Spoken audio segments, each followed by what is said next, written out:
Mateus 16 e 13. Quero compartilhar algo com vocês hoje sobre discernir o corpo. Amém?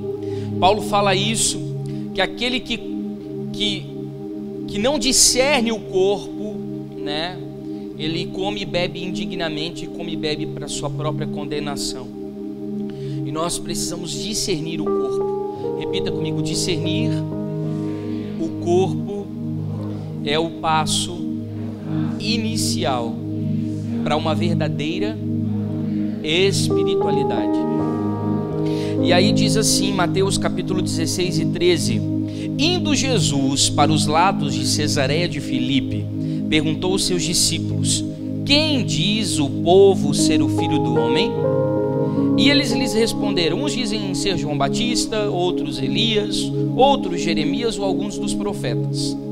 Mas vós, continuou ele, quem dizeis que eu sou? Então respondendo Simão Pedro disse: Tu és o Cristo, o Filho do Deus vivo. Então Jesus lhe afirmou: Bem-aventurado és tu, Simão Bar-Jonas, porque não foi carne e nem o sangue quem te revelou, mas foi o meu Pai que está nos céus. Também eu te digo que tu és Pedro, e sobre essa pedra eu edificarei a minha igreja, e as portas do inferno não prevalecerão contra ela. E eu dar-te-ei as chaves do reino dos céus, e o que ligares na terra será ligado nos céus, e aquilo que desligares na terra também será desligado nos céus. Então advertiu os discípulos de que a ninguém dissessem que ser ele o Cristo. Amém? Curve sua cabeça. Espírito Santo da verdade, Tu és aquele que nos conduz a um lugar de revelação e de entendimento. Que a nossa mente natural, humana, racional, ela seja agora substituída pela mente de Cristo. Que possamos compreender realidades espirituais que comumente não compreendemos. Que possamos, Pai, abrir nosso pensamento, levá-lo à obediência, cativo a Cristo, para que tudo aquilo que Tu tens no Teu coração seja despejado sobre nós. Abre, Senhor, os céus nessa noite sobre as nossas vidas e fundamenta a nossa vida, em nome de Jesus. Amém. Glória a Deus. Nós tivemos o privilégio de, na viagem, conhecer esse lugar. Foi um dos lugares mais impactantes, talvez, da viagem, por conta da espiritualidade que havia ali, na Cesareia de Filipe. Mas tem uma coisa interessante desse texto, né? Eu não quero me ater a questões mais geográficas ou históricas, mas tem algo interessante nesse texto que diz assim, que Jesus perguntou para os seus discípulos: Quem diz o povo que eu sou? Uma das coisas que nós precisamos escolher em relação à nossa vida com Deus é se nós vamos fazer parte da grande multidão ou se nós vamos fazer parte dos íntimos.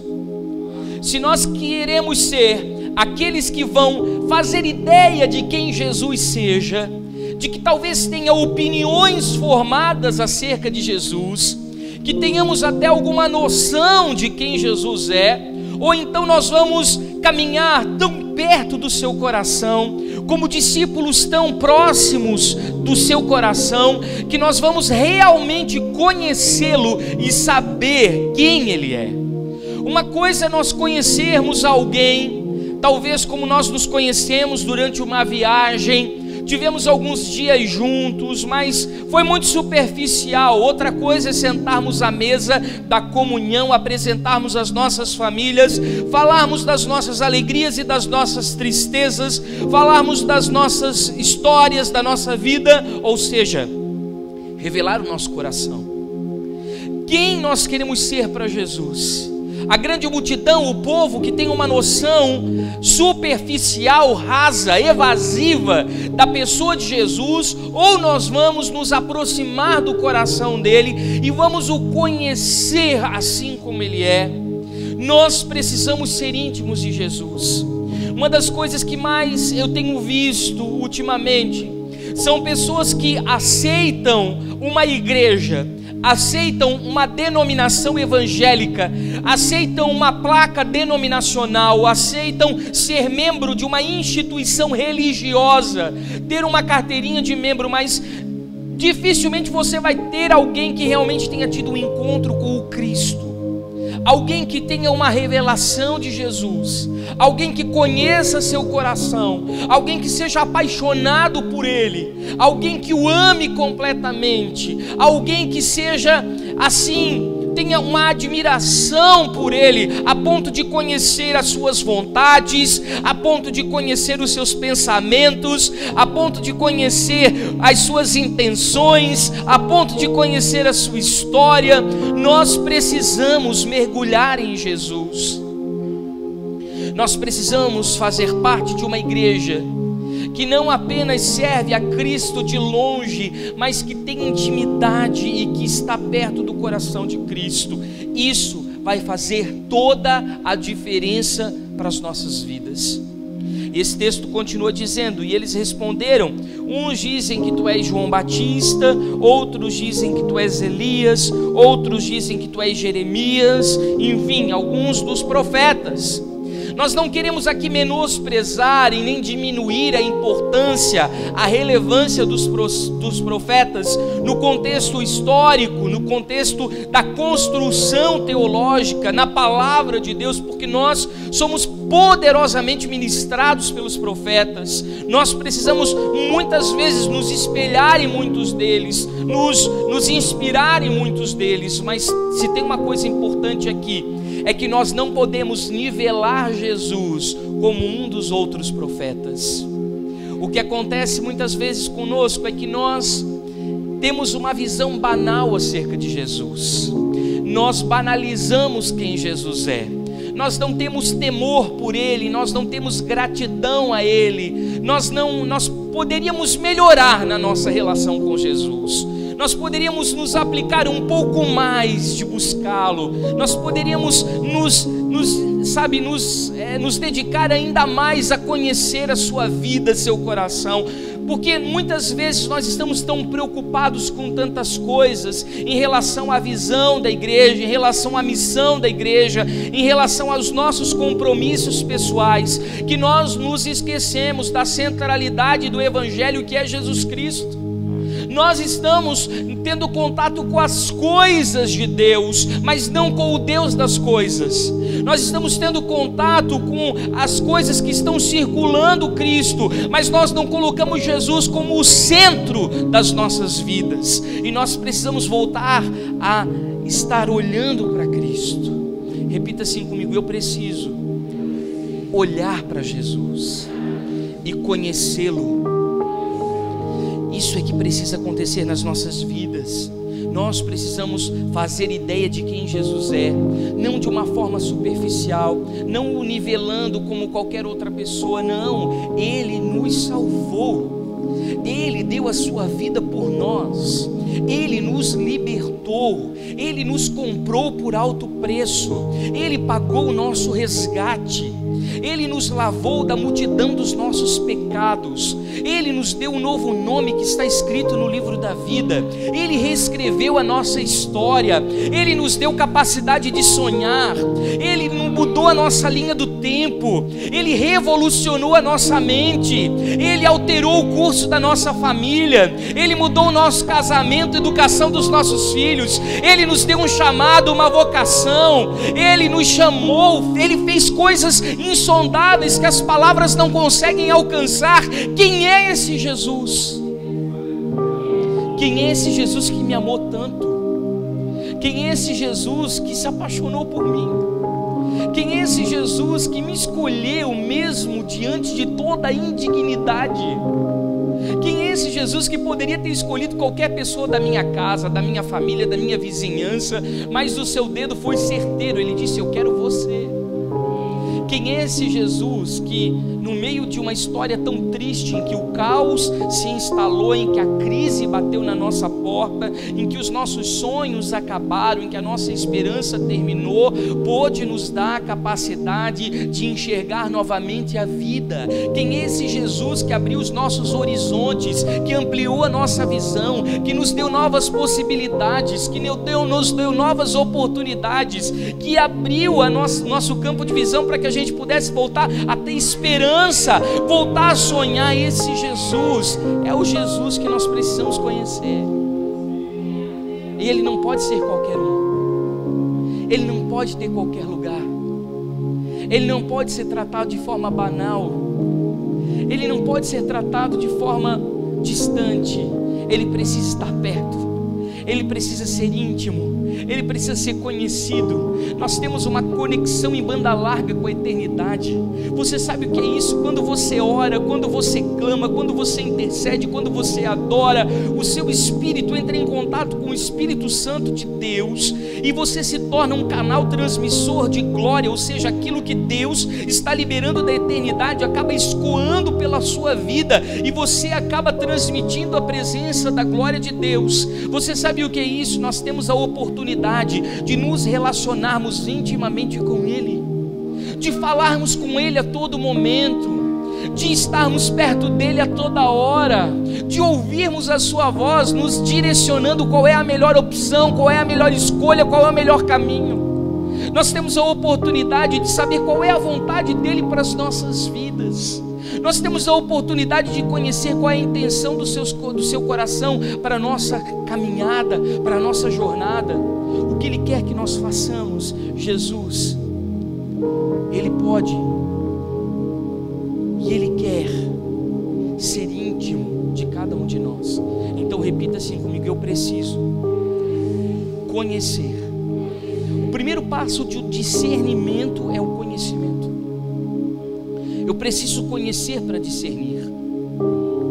Então o primeiro passo para um discernimento do corpo é conhecer Jesus. E aqui o texto continua: mas vós, continuou ele, quem dizes que eu sou? Ou seja, nós.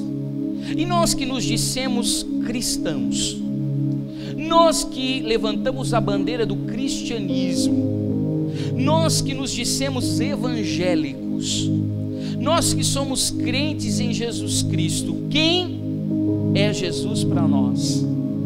As pessoas estão entendendo algo em nós, as pessoas estão percebendo algo em nós. Por que o último versículo, o versículo 20 desse capítulo 16 diz assim: então advertiu aos discípulos de que a ninguém dissessem ser ele o Cristo. Obviamente Jesus pediu para que a sua identidade não fosse revelada, porque ao dizer que ele era o Messias, a sua morte eminente aconteceria e ele não havia de concluir, não haveria de terminar o propósito que o Pai havia delegado sobre a vida dele, amém? Só que aqui existe algo muito especial, uma revelação que reside nisso. Por que Jesus muitas vezes diz para a gente: não digam a ninguém que eu sou o Cristo? Façam com que as pessoas vejam a mim em você. Façam com que as pessoas enxerguem a minha identidade na sua identidade. Permitam que as pessoas vejam a minha glória refletida em você. Que na sua conduta, nas suas escolhas, na sua postura, no seu falar, no seu proceder, nos seus relacionamentos familiares, nos seus relacionamentos diários, ministeriais, profissionais, as pessoas percebam que eu estou em você, que eu vivo em você, que nós somos um só. Será que hoje as pessoas estão nos confundindo com Jesus? Será que nós conseguimos refletir a glória de Jesus através das nossas vidas? Será que as pessoas conseguem ver Cristo na riqueza de detalhes da nossa existência? Quando nós temos contato com as pessoas, elas percebem algo diferente em nós. que nada tem a ver com religiosidade, nada tem a ver com um estereótipo de crente, não, é algo interior que flui como rios de águas vivas, porque há um rio que alegra a cidade de Deus, o Senhor está no meio dela e ela jamais será abalada. De dentro de nós precisa fluir o Cristo,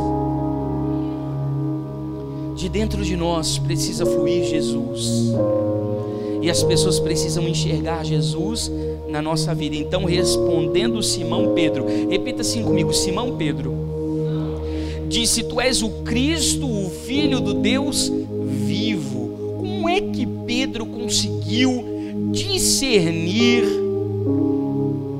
a Cristo? Simples, ele sai da terra e entra no céu.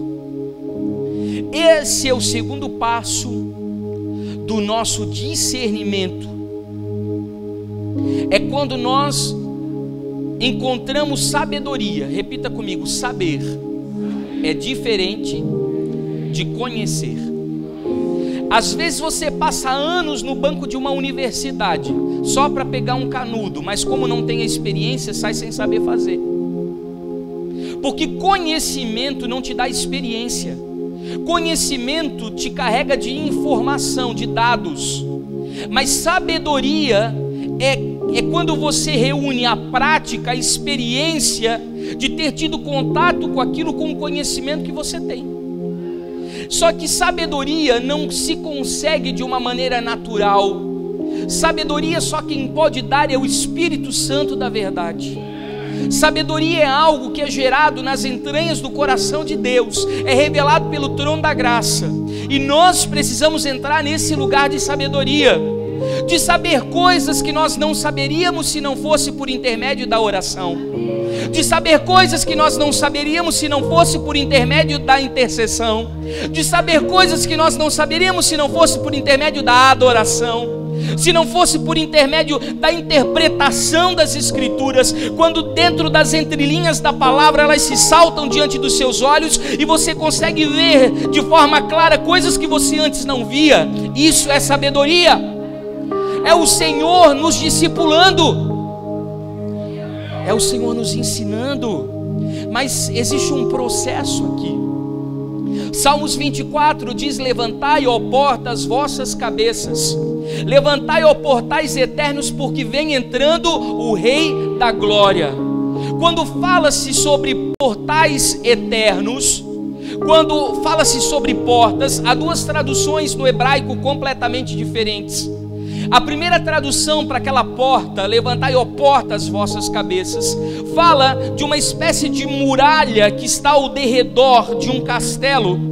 Isso fala sobre a nossa alma, sobre a nossa psique, nossos sentimentos, emoções, pensamentos. Isso fala da construção da nossa história por meio das nossas experiências naturais humanas, das informações que nós recebemos, dos véus que nós colocamos nos nossos rostos, dos livros que lemos, dos seminários que participamos, dos congressos que recebemos, das ministrações que recebemos. Isso fala daquilo que nós somos, daquilo que nós recebemos de fora para dentro. E depois, quando fala assim, levantai, ó portais eternos, fala sobre uma espécie de um QG militar, fala de uma espécie de um castelo, como se fosse uma fortificação, uma fortaleza, fala como se fosse o lugar mais alto da torre de uma construção. Isso fala do nosso espírito, fala do lugar que é iluminado pela palavra de Deus através de uma consciência no Espírito. Então, quando eu digo assim, levantai, ó portas, vossas cabeças, fala para nós alinharmos a nossa alma a Deus. Levantai, ó portais eternos, fala para nós alinharmos o nosso espírito a Deus. E fala sobre levantar a cabeça, ou seja, eu preciso também alinhar a minha vida. Então, quando eu alinho a minha vida, a minha alma e o meu espírito a Deus, Ele tem possibilidade de entrar através da minha vida, porque o Rei da Glória, Ele acessa esse lugar e Ele entra por meio de uma vida alinhada com a eternidade. Quantos me entendem? Então nós precisamos alcançar esse lugar no Espírito. Como? Olhe para o seu relógio, você que tem relógio. Muitas vezes nós ficamos presos no nosso relógio.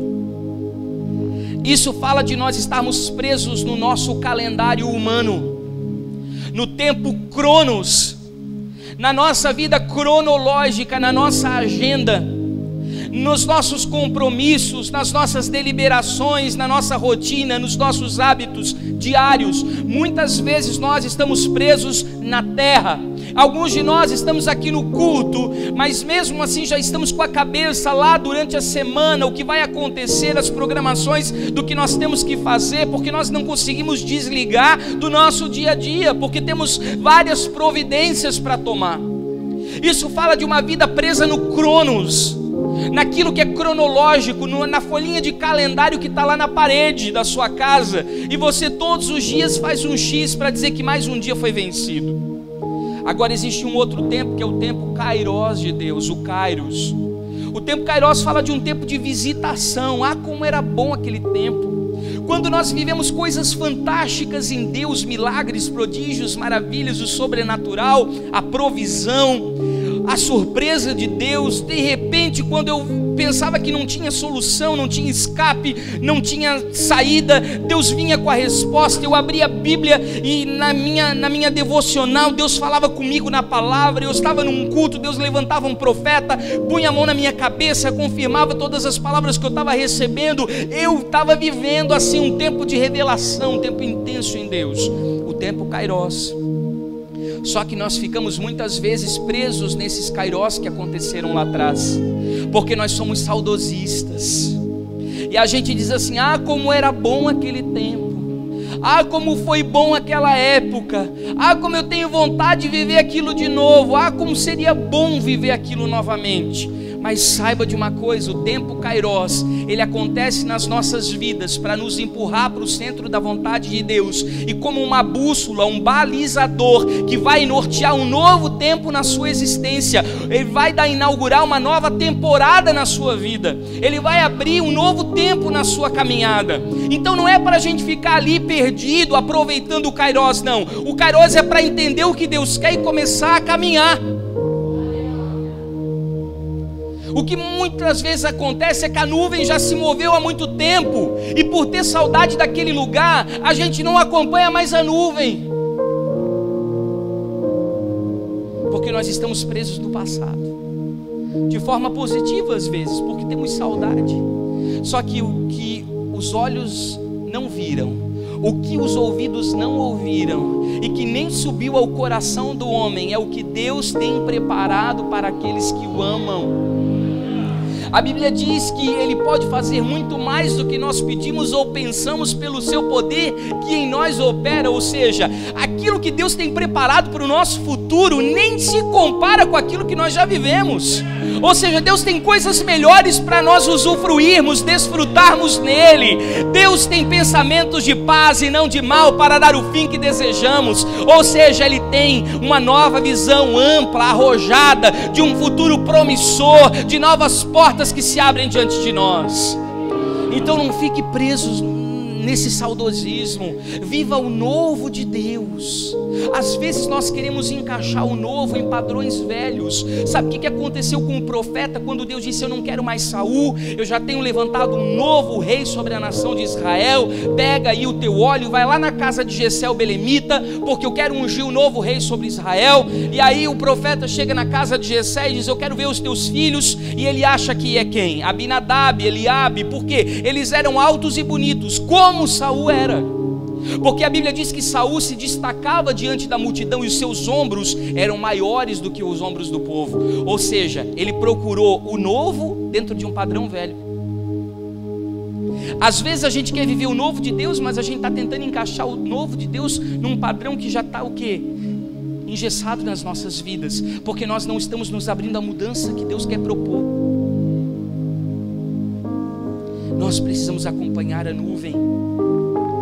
E aí então nós vamos nos abrir para o Kairos de Deus, que acontece de tempos em tempos. Repita assim comigo: Deus é cíclico. Deus, gente, Ele não muda, mas Ele se move.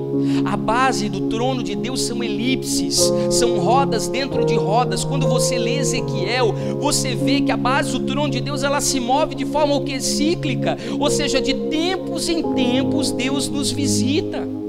Você vê, por exemplo, Jacó, quando ele tem o sonho daquela escadaria que começa no céu e quase toca a terra. Ele diz que os anjos de Deus subiam e desciam, mas ali existe um erro de tradução. A palavra no hebraico para anjos é malar, que quer dizer anjo.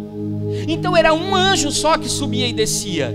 Mas quando a gente começa a entender o contexto no original, você aprende que aquela escadaria era como uma escada rolante de shopping. Ela começava, o anjo descia, e como Jacó não estava pronto, o anjo subia. O anjo descia, quase tocava a terra. Como Jacó não estava pronto, o anjo subia. E foram assim por 28 anos. Deus estava esperando Jacó se alinhar para que pudesse promover uma mudança na sua vida. O que Jacó faz? Ele sonha num travesseiro de pedra.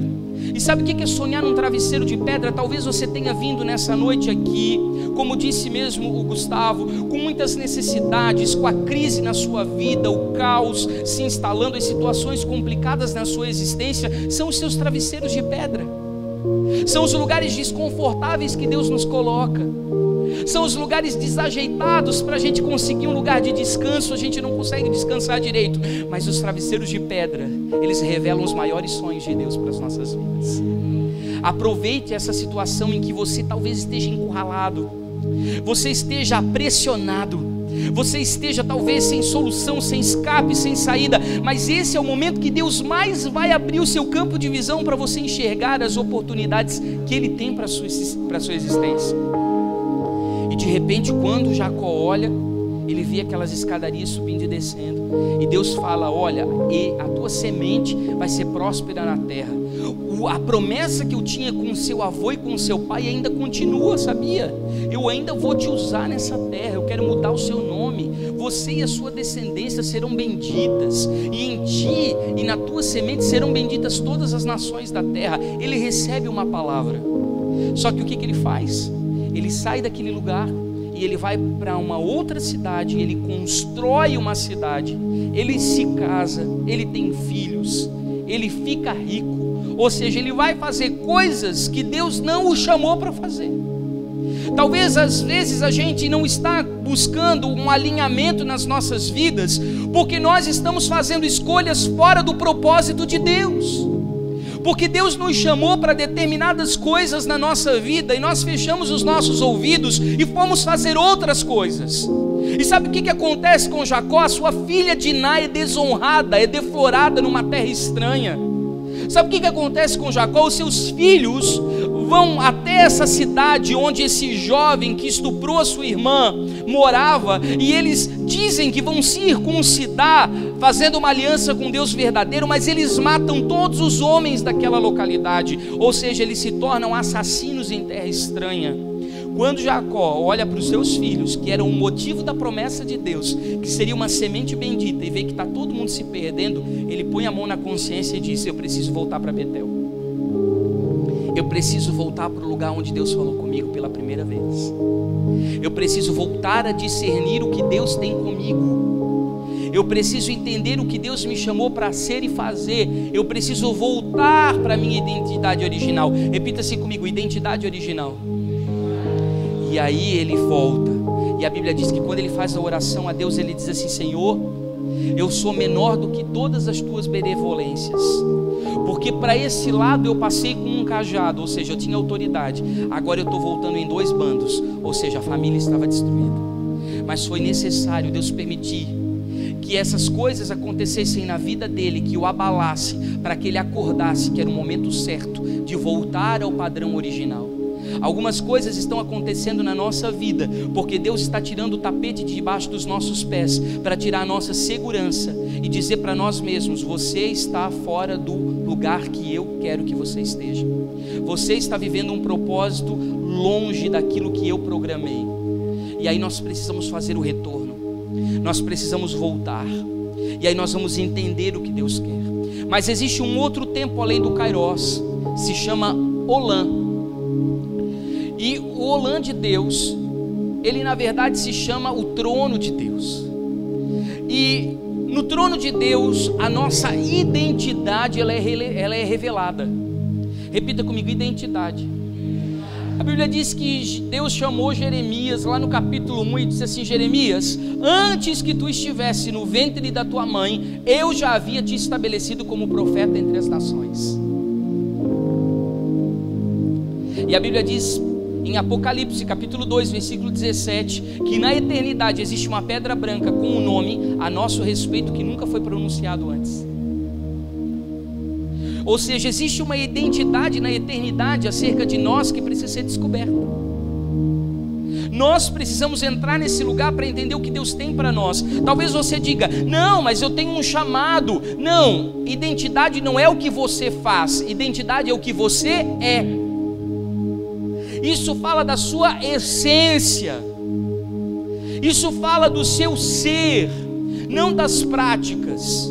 Eu sei que todas as outras coisas dão informação de quem nós somos, mas não revela a nossa essência. Como é que nós queremos discernir a Jesus se nós não discernimos nem a nós mesmos? Como é que nós queremos conhecer Jesus se nós não nos conhecemos?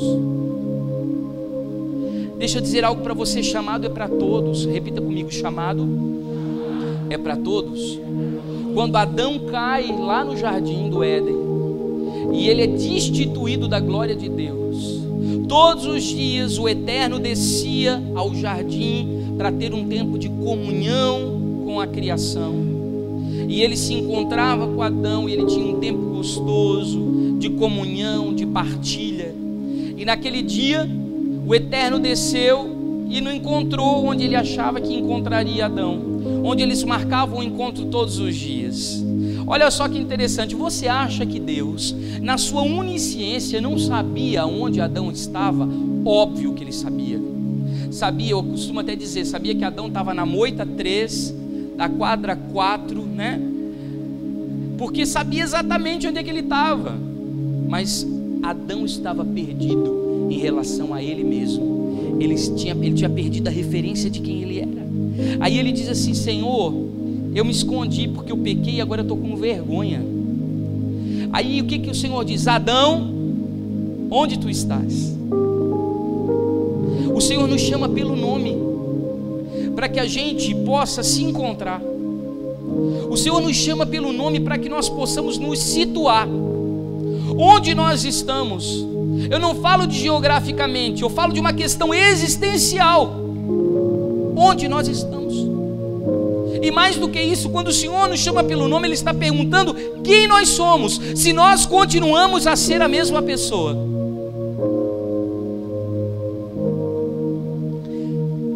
É interessante que isso aconteça, porque isso é chamado. Eu não digo que eu tenho um chamado para a África, um chamado para crianças, um chamado para missões, um chamado para o pastoreio. Não, isso é vocação. Chamado é quando Deus me chama. Vocação é aquilo que eu desenvolvo a partir do chamado. Quando eu volto para a origem, quando eu volto para o coração de Deus, quando eu me religo a Ele novamente, então eu começo a desenvolver a minha vocação. E aí eu entendo o que é propósito de vida, e eu entendo qual é o meu destino profético. O meu futuro fica claro, porque eu voltei para o coração de Deus. O lugar mais seguro para nós é o coração de Deus. Não se trata de nós criarmos planos para frente, se trata de nós desenvolvermos um processo de regresso. Como isso? Sabe por que o bebê chora quando ele nasce? Porque ele quer voltar para a barriga. Era o lugar mais seguro, o lugar da nutrição, o lugar do aconchego, o lugar do carinho, o lugar em que ele tinha tudo o que ele precisava. Ele quer voltar para aquele lugar. A mesma coisa há em nós. Essa indignação, essa insatisfação, essa inadequação, essa angústia dentro do nosso coração, é o nosso espírito querendo voltar para a origem. É a gente querendo fazer o regresso, para que o nosso ser tenha entendimento de quem nós somos nele. Só vai fazer sentido quando nós estivermos nele. E isso então é o Olã de Deus, quando a minha identidade ela é recuperada. E aí existe um outro tempo que se chama Aion. Repita comigo: Aion. Essa palavra no grego ela quer dizer uma linha eterna. Ou seja, você entra na eternidade e você começa a descobrir o que Deus tem para a sua vida. Você sabe o que acontece aqui? Abraão, quando recebe uma palavra da parte de Deus, ele recebe uma palavra dizendo: olha, você terá a sua futura descendência será como as estrelas do céu e será como as areias do mar. Nesse texto, a Bíblia diz que Deus chama Abraão para contemplar. Esse chamar para contemplar é como se Abraão fosse trasladado ou transportado, ou uma espécie de um arrebatamento em espírito, e ele fosse conduzido a um lugar alto onde Deus estava, para enxergar no mesmo padrão que Deus enxergava, que Deus via. Deixa eu explicar isso de uma forma mais simples para vocês. Um certo dia nós fomos na marcha de 7 de setembro e o Arthur estava comigo. Ele era bem menorzinho e ele ficava o tempo inteiro na minha calça: pai, eu não consigo ver a banda. E a banda estava passando na marcha de 7 de setembro e ele puxando a minha calça, tinha muita gente e ele não conseguia enxergar, ele não conseguia ver. O que eu fiz? Eu peguei o Arthur no colo, coloquei ele junto comigo e ele conseguiu ver a banda passar. Naquele momento o Espírito Santo disse assim: é assim que eu faço com você.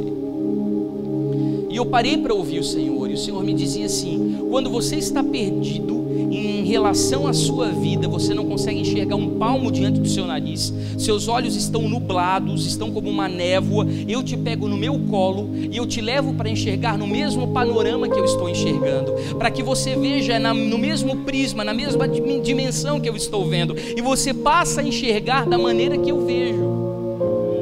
É assim que Deus faz conosco, foi o que Deus fez com Abraão. O que Deus estava dizendo para Abraão? A tua descendência será como as estrelas do céu e como as areias do mar. Ele estava falando de quem aqui, gente? De Cristo, o mistério que a nós foi revelado, que no Velho Testamento, na Velha Aliança ainda estava oculto. Ele estava falando que Jesus seria 100% do céu e 100% da terra, seria uma parte eterna e uma parte humana. Ele estava falando que a descendência dele seria essa mescla, essa mistura entre a eternidade e o presente. E quando Isaías, na morte do rei Uzias, ele entra dentro do templo e ele tem uma visão da glória de Deus, e a Bíblia diz que o séquito, o manto de Deus estava envolvendo todo aquele lugar, e ele olha para a glória de Deus e ele diz: ah, Deus meu, que vou perecendo, porque eu sou um homem de impuros lábios, eu habito no meio de um povo de lábios impuros, mas os meus olhos viram a tua glória. Naquele momento o ministério de Isaías muda. Naquele momento há uma mudança de estação na vida do profeta. Ele passa a profetizar de uma forma messiânica, completamente diferente da que ele profetizava, porque um dia, depois do capítulo 6, ele ouve a eternidade conversar.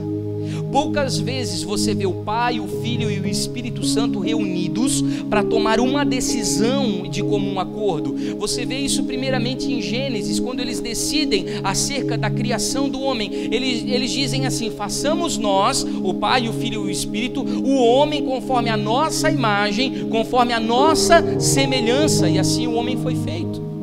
Agora ele estava ouvindo o Pai, o Filho e o Espírito Santo falar sobre o plano da salvação. Ele entrou na eternidade. Isso ele estava antes da fundação de todas as coisas, antes do cordeiro ser imolado, porque eles estavam conversando e eles estavam perguntando assim: a quem nós enviaremos? Quem há de ir por nós? É o Pai que encarna, é o Filho, é o Espírito. Quem é que vai morrer para a salvação da humanidade? E Isaías acha que a conversa é com ele, porque os ouvidos dele estão sintonizados numa frequência tão alta no Espírito, que ele diz: eis-me aqui, envia-me a mim. Mas na verdade ele acessou um lugar na eternidade, onde tudo ficou claro para ele. O que nós precisamos fazer é isso. Para discernirmos o corpo, nós precisamos ter uma conexão com a eternidade. Aqui diz que Pedro, ele entrou nesse lugar. Simão Pedro, repita comigo: Simão Pedro.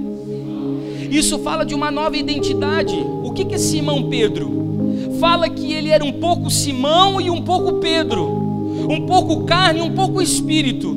um pouco nova criatura, um pouco velha criatura. Às vezes nós queremos melhorar o primeiro Adão caído e não estamos desenvolvendo o último Adão ressuscitado. Estamos querendo viver uma vida na alma vivente, mas não no espírito vivificante.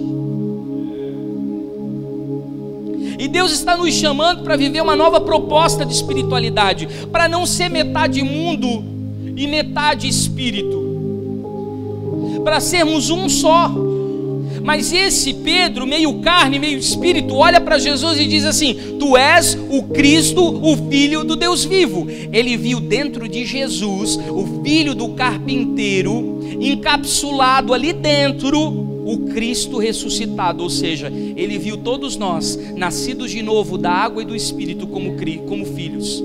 Porque a minha identidade agora, ela não é mais individual, a minha identidade agora é coletiva. Quando eu recebo a Cristo como meu único e suficiente Salvador, e eu nasço de novo da água e do Espírito, eu perco a minha identidade individualizada e eu entro dentro de um corpo coletivo e plural. Então a minha cabeça precisa expandir. Porque quando fala sobre renovação da mente, não fala em agregar alguns pensamentos e valores do reino à nossa mente, não, fala de substituir, fala de tirar essa cabecinha aqui, ó, que funciona de uma forma carnal, natural, racional, com a sabedoria da terra, e passar a ter a mente de Cristo. O que é a mente de Cristo? Uma mente coletiva, uma mente plural, passar a funcionar no corpo. Tudo o que eu preciso está no corpo. Tudo o que eu preciso para viver uma vida abundante em Cristo está no seu corpo. E foi isso que Pedro viu. Tu és o Cristo, o Filho do Deus vivo. Então Jesus lhe afirmou: bem-aventurado és o quê? Simão Bar Jonas. Chamou ele pelo nome do passado, chamou ele de Simão, filho de Jonas. Uma das coisas que eu nunca entendi é que Jesus veio para cumprir a lei e veio para fazer além dela, não é assim? Mas o mesmo Cristo que lê a Bíblia, que diz que eu preciso honrar o meu pai e a minha mãe para que se prolonguem os meus dias na terra, é o mesmo Cristo que diz assim: você precisa abandonar o seu pai, abandonar a sua mãe, a sua casa, os seus irmãos, porque se você fizer isso nessa vida, você vai ter um galardão, um tesouro. Como é que era isso? Eu não entendia. Isso não é rebeldia? Mas aí eu passei a entender. Deus chamou Terá, que era o pai de Abraão, e Terá sai de Ur dos Caldeus, mas chega na metade do caminho, morre Harã, um dos seus filhos, e aí ele sepulta, e pelo luto ele para de ouvir a Deus, ele se envolve com relacionamentos adoecidos e tóxicos a nível de família, e ele para ali no cemitério do filho, tanto que o nome daquela cidade se torna Harã, mesmo nome que ele deu ao filho. Aí Deus chama Naor, que é o irmão de Abraão, mais velho, só que ele também não podia ser usado. Por quê? Ele teve que casar com a cunhada para gerar descendência. Culturalmente ele também estava envolvido. Sobrou quem nessa história? Abraão. Aí ele diz assim para Abraão: Abraão, sai da tua terra e da tua parentela e vai para a terra que eu vou te mostrar. O que é parentela? Relacionamentos familiares adoecidos. Sabe o que Deus está dizendo para a gente poder recuperar a nossa identidade? Não é que a gente vai ter que desprezar pai, desprezar mãe, se tornar rebelde, insubmisso, anarquista, nada disso. É que nós precisamos nos desvincular na alma de todas as influências tóxicas que os nossos modelos de autoridade do passado influenciaram no nosso comportamento. E agora, dentro de um novo nascimento da água e do Espírito, o que eu passo a ser? Uma nova criatura em Cristo Jesus. E eu me adequo a quê? A uma nova vida, entendendo Deus como meu Pai. Quantos estão comigo? Então nós deixamos de ser Simão Bar Jonas, porque não foi carne e sangue quem te revelou, mas o meu Pai que está nos céus. O que acontece com Pedro? Pedro sai do Cronos, Pedro sai do Kairos, Pedro sai do Aion e Pedro entra no Olã. Ele acessa os 4 tempos proféticos. Ele abre porta no Espírito para entender o coração de Deus. Ele enxerga Jesus. E eu também te digo: tu és Pedro, e sobre essa pedra edificarei a minha igreja, e as portas do inferno não prevalecerão contra ela. Repita assim comigo: quando eu disser no corpo, eu recebo identidade, autoridade e propósito. Primeira coisa que ele, quando ele entendeu, tu és o Cristo, Jesus olha para ele: e tu és Pedro. Quando eu conheço Jesus, inevitavelmente eu acabo me conhecendo. A regra para que eu me conheça é primeiramente conhecer a Cristo. Por isso que não adianta você fazer inúmeros testes vocacionais, habilidades comportamentais, passar por inúmeros treinamentos, porque isso vai te dar uma visão rasa acerca de você. Se você quiser se conhecer realmente como você é, você precisa encontrar um lugar no Espírito por meio de Jesus, porque quando você o conhece, Ele te revela. E Ele diz: tu és Pedro, e sobre essa pedra eu edificarei. Pedro significa pedra de fundamento, de base. Ele está dizendo: agora eu vou poder te usar como uma base para que eu construa sobre ela. Eu vou poder te usar como sustentação para que eu comece a edificar algo sobre ela. E aí continua dizendo assim: e dar-te-ei as chaves do reino dos céus, e o que ligares na terra será ligado nos céus, e o que desligares na terra será sido desligado nos céus. Repita assim comigo: propósito de vida. Então, quando eu conheço Jesus, eu recebo identidade, eu recebo autoridade, e muitas vezes nós não temos dimensão da autoridade que nós carregamos. Deixa eu lhes dizer uma coisa: você está a 180 por hora numa BR, e de repente tem um policial rodoviário federal com um carro, e ele faz um sinal levantando a mão. O que que você faz? Na hora, você para. Isso é autoridade. O reino do Espírito reconhece quem é filho de Deus, quem está coberto pelo sangue da cruz, e quem tem o nome de Cristo escrito na sua destra. Então pode se levantar principados, potestades, hostes, demônios territoriais, mas basta um levantar da sua mão, em nome de Jesus. Aquele policial rodoviário federal, ele representa uma autoridade que foi delegada a ele. Nós também temos autoridade no Espírito que nos foi delegada, nos foi outorgada. Quando nós levantamos a mão, nós estamos dando uma ordem no reino do Espírito, para que tudo aquilo que não procede de Deus retorne. Às vezes nós temos medo de lidar com o império das trevas.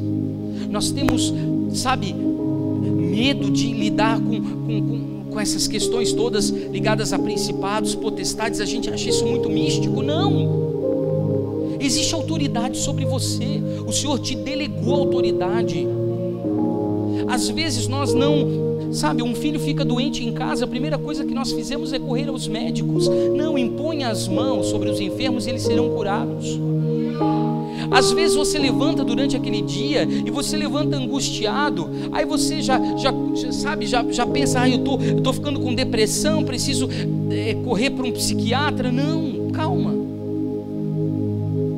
ore a Deus, acalme a sua alma, peça direcionamento a Ele.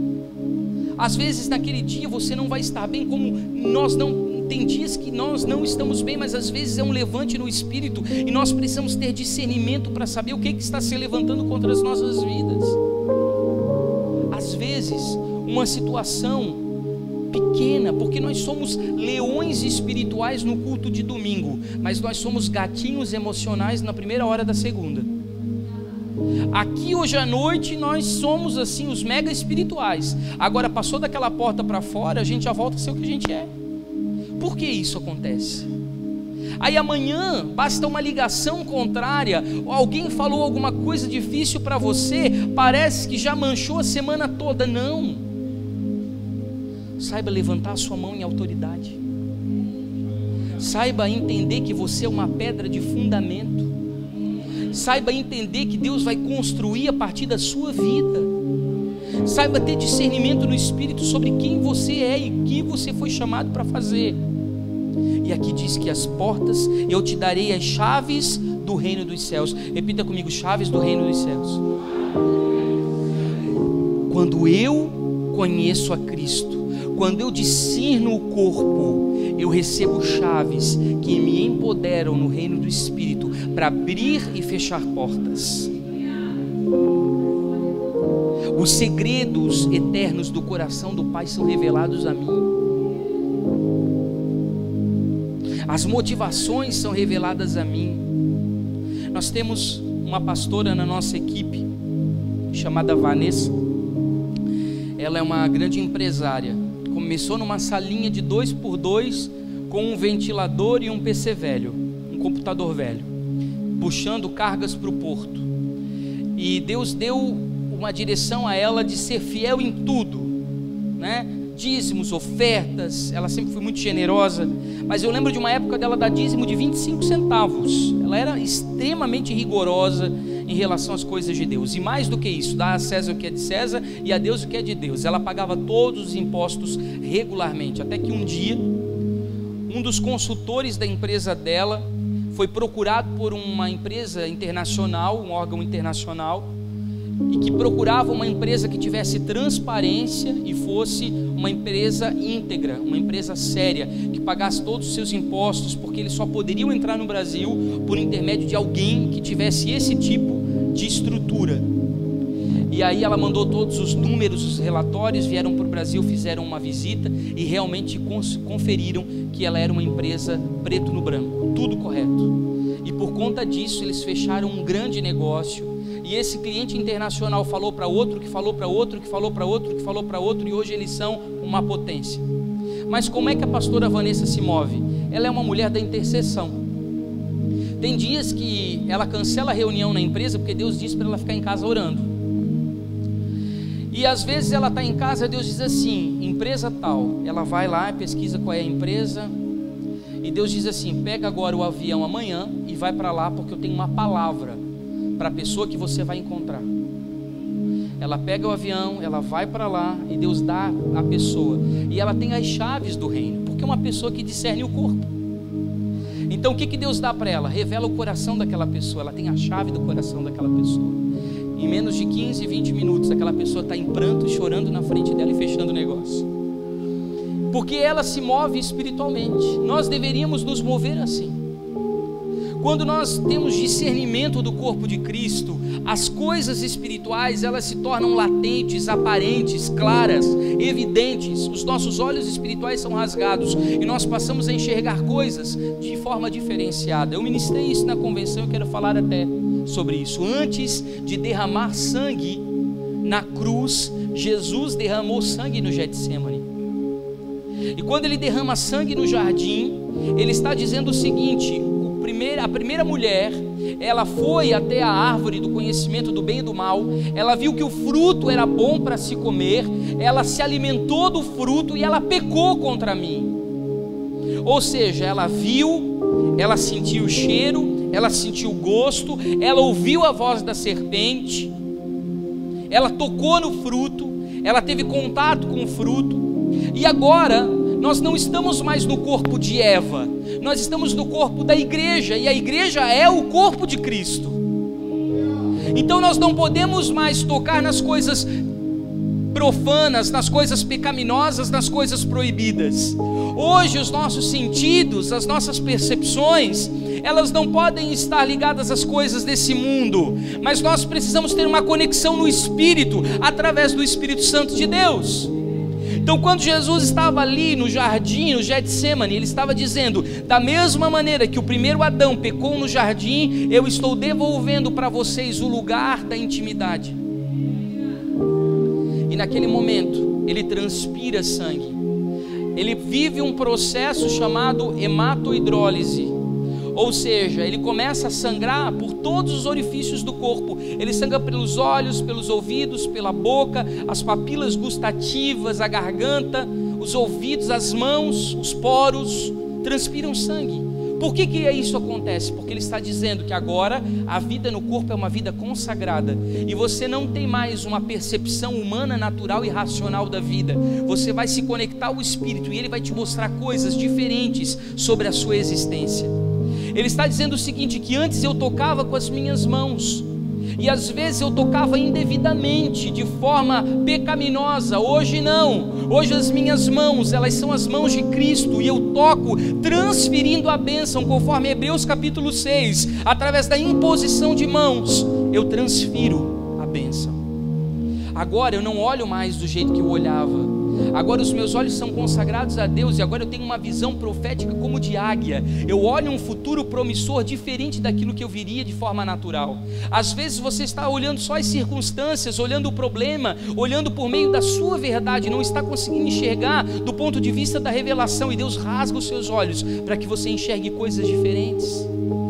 Antes nós falávamos aquilo que vinha à cabeça. Hoje nós precisamos entender que a nossa boca é um instrumento de justiça, é uma ferramenta profética. Quando nós falamos, nós lançamos decretos, proclamações que constroem no reino do Espírito. A palavra constrói no reino do Espírito. Pedro, ele estava no barco, quando ele olhou Jesus vindo na sua direção, caminhando sobre as águas como um fantasma. Por que Jesus se apareceu como um fantasma? Porque ele queria ensinar fundamentos espirituais. Simples assim.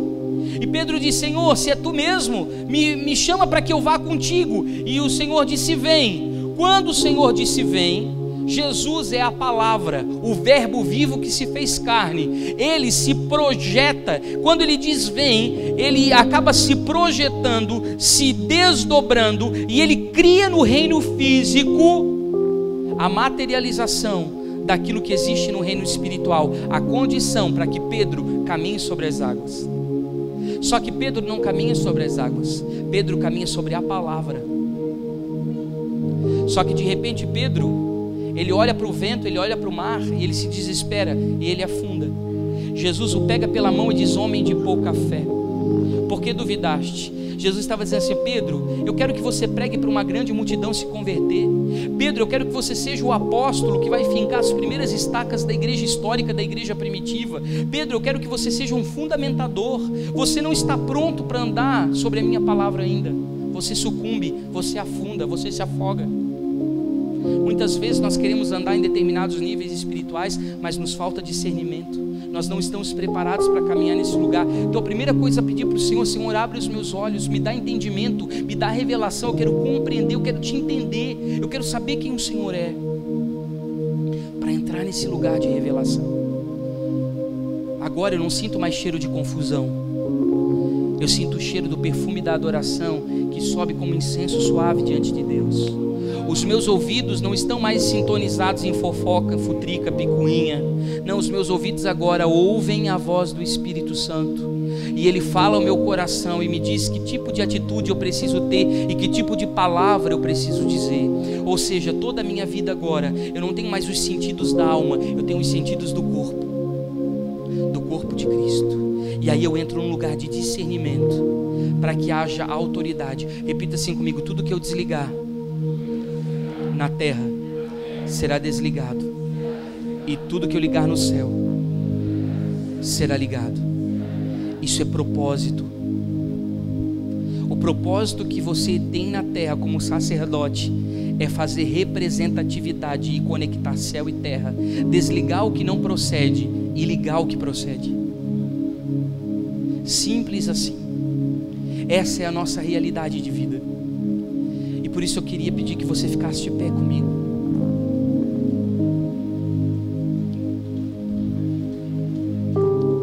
Que você pusesse a mão sobre o seu coração.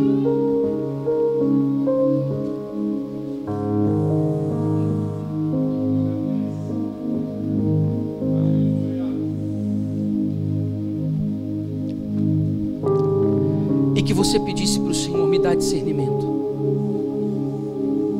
Comece a fazer a sua oração agora, não dependa de mim. Comece a dizer: Senhor, me leva para esse nível espiritual mais alto. Senhor, me conduza a esse lugar de conhecimento das coisas espirituais, de revelação e de entendimento. Senhor, é viver discernindo o teu corpo, conhecendo o teu corpo. Depois você conhece outros aspectos ligados à comunhão.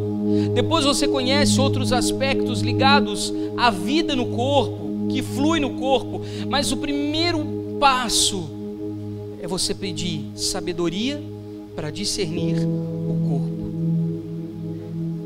A Bíblia diz que muitos de nós estamos doentes porque nós não soubemos discernir. Comece a fazer a sua oração agora.